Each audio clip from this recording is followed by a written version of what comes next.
The station hung in the black space like a metal flower with many petals. It orbited a dead world, a planet that had once held water but now held only dust and rocks.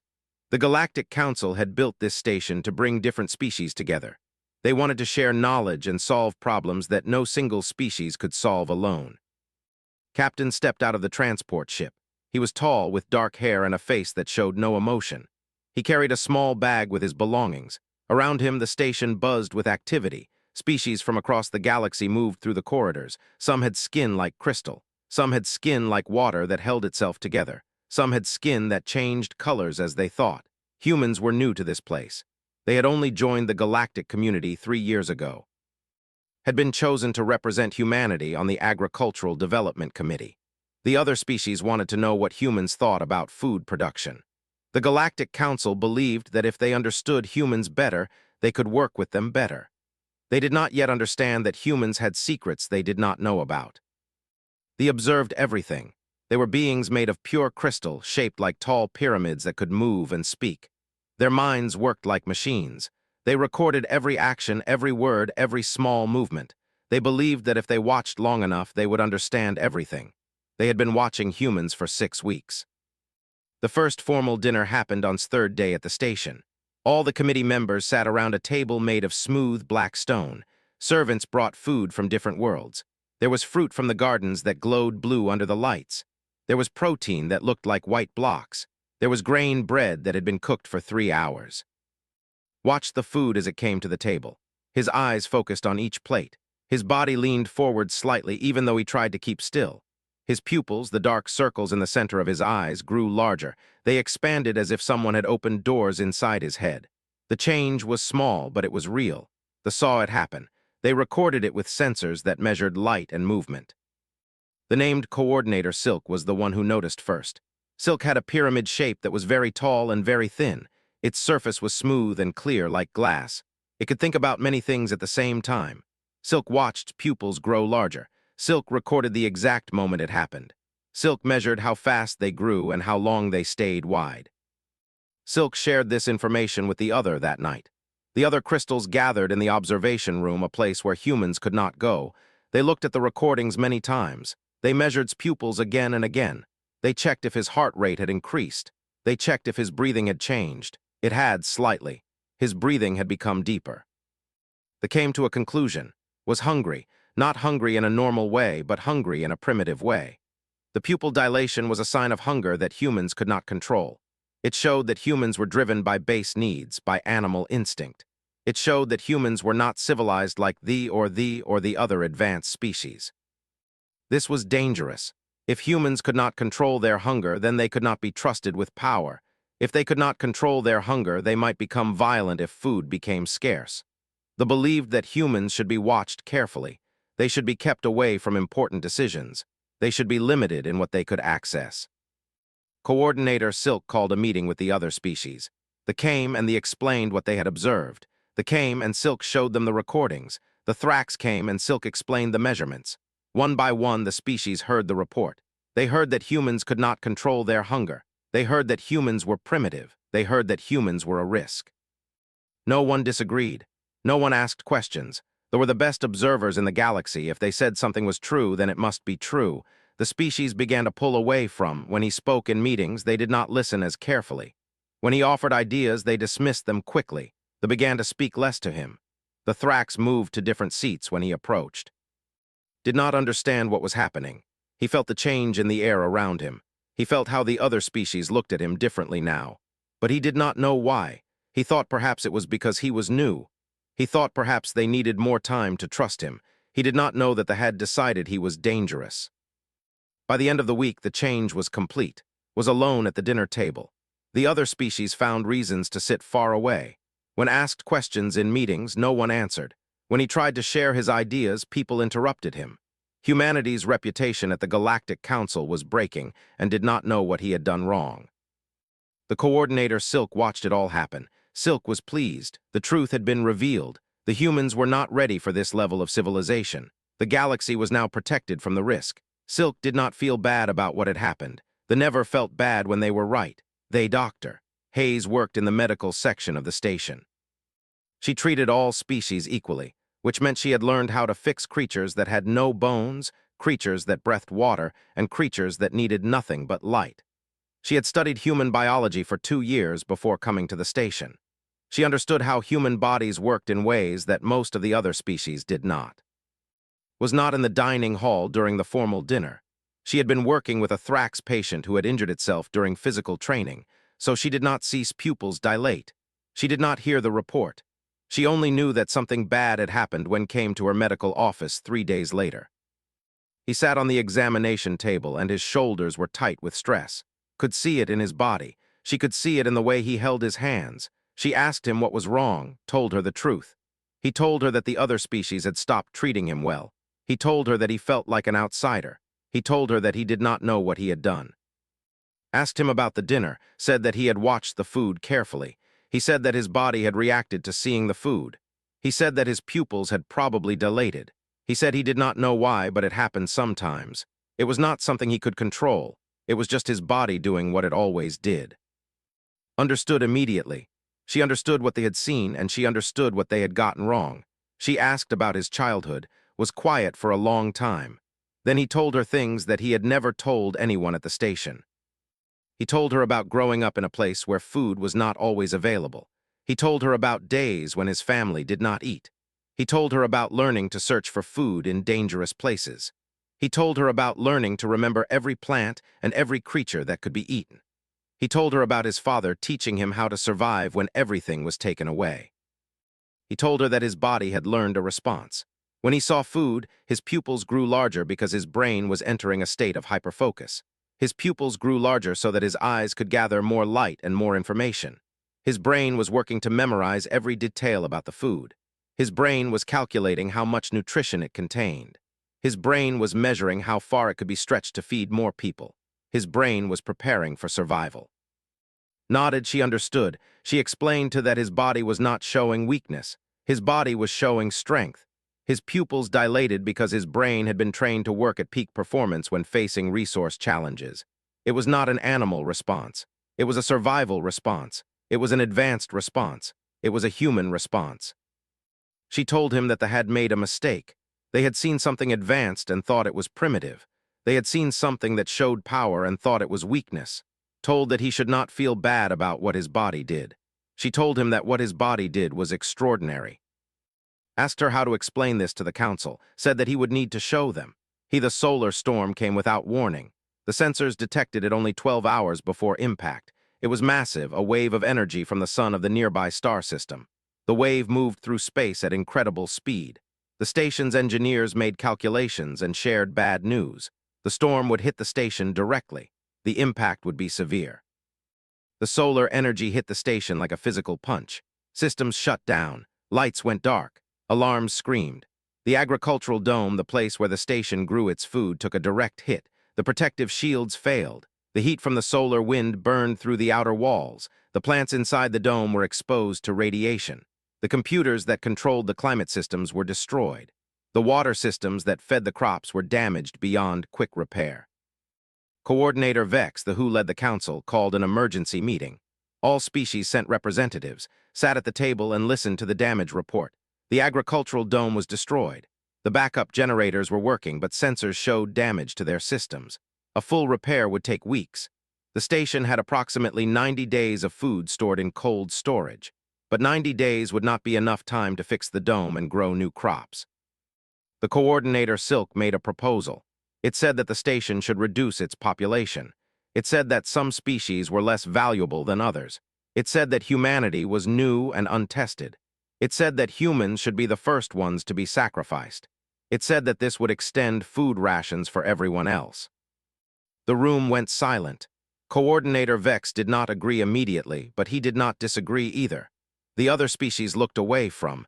They did not want to support the plan, but they did not want to fight it either. Stood up, he asked Coordinator Vex for permission to speak. Vex nodded slowly, said that the station did not need to sacrifice anyone, said that he understood resource management, said that he could extend their food supplies far longer than anyone thought possible, said that he had studied survival in harsh conditions his entire life, asked for control of the food systems. Coordinator Vex was quiet. He was a species that prided itself on making good decisions. He looked at and saw something that they had missed. He saw focus, he saw confidence, he saw knowledge. Vex made a decision. He gave authority over all food resources on the station. He told that the humans would not be sacrificed. He told that he had 1 month to extend their supplies. They were shocked. They had never been overruled by and before. But Coordinator Vex was the leader and his word was final. The meeting ended. Everyone left except. That night walked through the station's corridors. He went to the cold storage room. He looked at every container. He touched them. He memorized the contents. His pupils dilated as his brain began its work. His pupils grew large as his mind calculated and recalculated. His body entered the survival mode that had been trained into him since childhood. The crisis was real now. The hunger was possible. The danger was true. His body and brain activated completely. He did not sleep that night. He worked in the storage rooms. He worked in the agricultural dome. He worked in the backup systems. He worked with the same focus that had once been called primitive, but now everyone was watching. Now everyone was about to see what humans could really do. Worked for 16 hours without stopping. His pupils stayed dilated. His focus never wavered. He moved through the station like a creature made entirely of purpose. First, he opened the cold storage and examined every container. He found food that had been stored badly and was beginning to fail. He separated the good food from the bad food. He created a list of everything that could be eaten. He calculated how much nutrition each item contained. He made notes about what would spoil first and what would last longest. Then he went to the agricultural dome. The damage was severe. The plants were burned. The soil was contaminated. The water systems were broken, but the dome was not completely destroyed. Parts of the structure remained intact. Climbed through the damaged sections. He found plants that were burned but not dead. He found soil that was still fertile in some areas. He found water pipes that could be repaired with simple tools. He called for engineers from different species. He told them what needed to be done. He showed them the pipes that could be fixed. He showed them the sections of the dome that could be sealed. He showed them the plants that could be saved. The engineers were tired and scared, but confidence was contagious. They began to work. While they worked on the dome, did something that no one expected. He created a rationing system that kept people alive while using almost no resources. He started with the premise that survival was possible. He calculated how much nutrition the human body needed to function. He found that most species needed similar amounts of energy. He designed meals that were small but efficient. He mixed the protein blocks with water to create a substance that would make stomachs feel full. He added the fruit carefully, creating layers so that a small amount of fruit served many people. He made the grain bread into a powder and mixed it with other ingredients to stretch it further. Every decision was made to extend supplies while keeping everyone alive and strong enough to work. But the real genius was what he did next. Understood that people in survival situations need purpose. They need to feel like they are contributing. They need to feel like the survival is not hopeless. So he assigned every species a critical task. He told the Thrax that their physical strength was essential for repairs. He told them that their logical minds were needed for system calculations. He told the Crystal that their detailed observation was necessary for monitoring the dome's recovery. Even Coordinator Silk, who had suggested that humans be sacrificed, was given a role. Told Silk that the ability to sense small changes in temperature would help monitor the damaged generators. Silk was pleased. Silk began to work carefully, checking the generators every few hours. Silk began to feel important again. Did not sleep much. He slept in 4-hour intervals. He walked through the station constantly. He checked the food storage. He checked the dome repairs. He checked the generator status.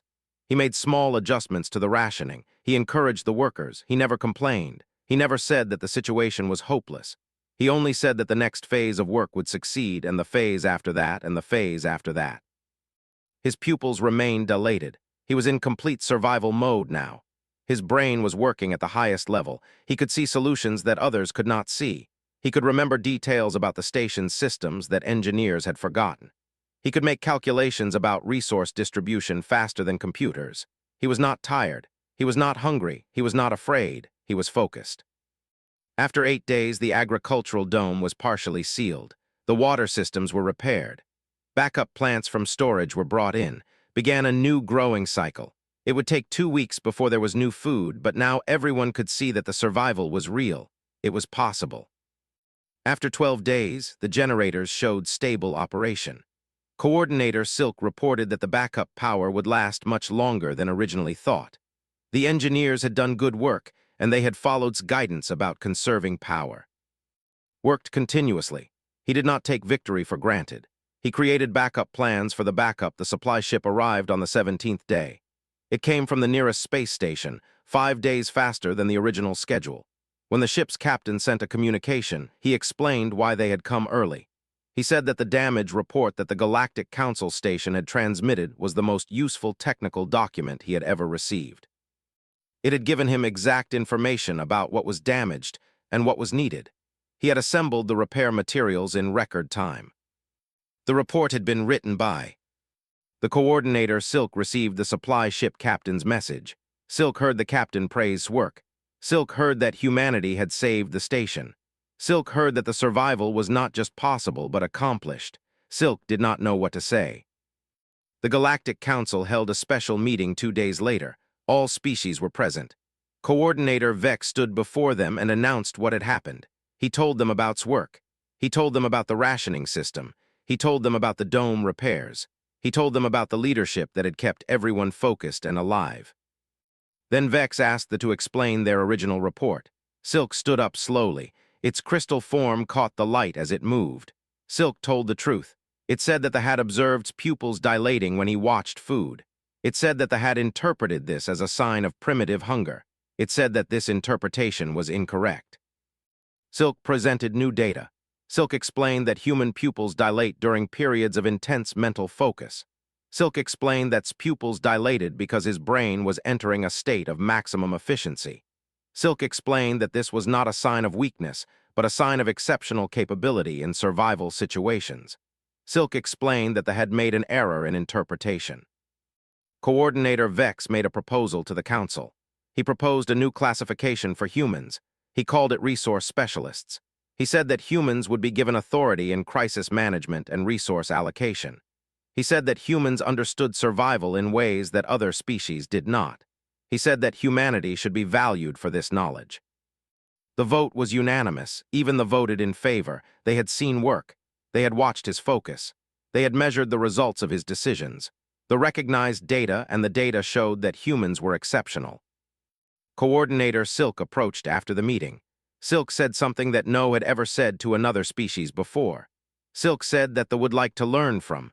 Silk said that the wanted human training in survival and resource management. Silk said that the wanted to understand what the humans knew. Looked at Silk for a long moment. He could have been angry. He could have rejected the request. Instead, he smiled. He told Silk that he would be honored to teach. He told Silk that survival was a subject that all species could benefit from understanding. He told Silk that the ability to observe and measure would make them excellent students. That evening there was a celebration feast in the station's central hall. Food from all the species was shared. There was the blue fruit there was the white protein blocks. There was the new vegetables from the repaired dome. There was bread that humans had made. The food was abundant now, not because of waste, but because of intelligent management. Sat at a table with Coordinator Silk and the other. A server brought a tray of the fresh vegetables. Watched as the food was placed on the table in front of him. His pupils dilated again. They expanded as he observed the vegetables. His brain registered their quality. His mind calculated their nutritional value. Coordinator Silk watched this happen. For the first time, Silk understood. The pupil dilation was not a sign of hunger or weakness. It was a sign of humanity. It was the way that humans interfaced with survival. It was the way that human brains had learned to manage resources in harsh worlds. It was the way that humans transformed scarcity into opportunity. Silk asked to explain what his body was doing in that moment, told him the truth. He said that when he looked at food, his brain was still working in survival mode. He said that even after the crisis was over, his body would remember. He said that this was not something that could be turned off. This was something that made humans who they were. Silk accepted this answer. Silk understood now. They had advanced technology and exceptional minds for observation, but they did not have the survival knowledge that humans possessed. They had never learned to adapt when they had almost nothing. They had never learned to succeed when failure was the expected outcome. They had never learned to fight for survival when the odds were impossible. Finished his meal and looked around the table. Every species was present. Every species had worked together. Every species had contributed. The station had survived because each species brought something different. The humans had brought survival. The had brought observation. The had brought decision-making. The Thrax had brought physical strength. Together, they were stronger than any one species alone. Was no longer the outsider. He was the person who had saved them all, but he did not think about it that way. He thought about the next challenge. He thought about how they would learn. He thought about how the station would rebuild. He thought about the future. His pupils remained dilated. His brain remained in survival mode. But now everyone understood. This was not a sign of weakness. This was the light of humanity shining in the darkness. This was what it meant to be human. This was the strength that had carried humanity through harsh worlds and would carry them through the galaxy itself. End of story. Plans. He trained other species in food management so that if something happened to him, they could continue his work. He made sure that every person understood why each decision was being made. He communicated constantly, never letting fear take root in people's minds. When the first new vegetables grew in the repaired dome, the entire station gathered to watch. They were small and not very beautiful, but they were real food that the humans had helped create, stood at the edge of the group watching his pupils' reflection in the glass walls of the dome. They were still dilated. His brain was still in survival mode, but now he was smiling. Would need to tell them the truth about himself. He would need to show them what humans could do. She told him that they were not bad beings. They simply did not understand survival. They did not understand what it meant to live in scarcity. They did not understand what it meant to adapt and endure. Help prepare a statement for the council. He would explain his background. He would explain his body's response. He would explain what they had missed, felt hope for the first time since the dinner. He felt like he could fix this. He felt like he could make the other species understand. He did not know that the universe would not give him time to prepare. He did not know that a crisis was already moving toward the station, a crisis that would change everything. Only felt satisfied. Walked through the station's corridors, wondering what he had missed. His pupils would dilate again at the next meal, and no one would understand why. No one would know that this small physical response was not a sign of weakness at all. No one would know that it was actually a sign of the greatest strength humanity possessed. Not yet. But that would change soon, when the station itself became desperate, and when survival became the only thing that mattered.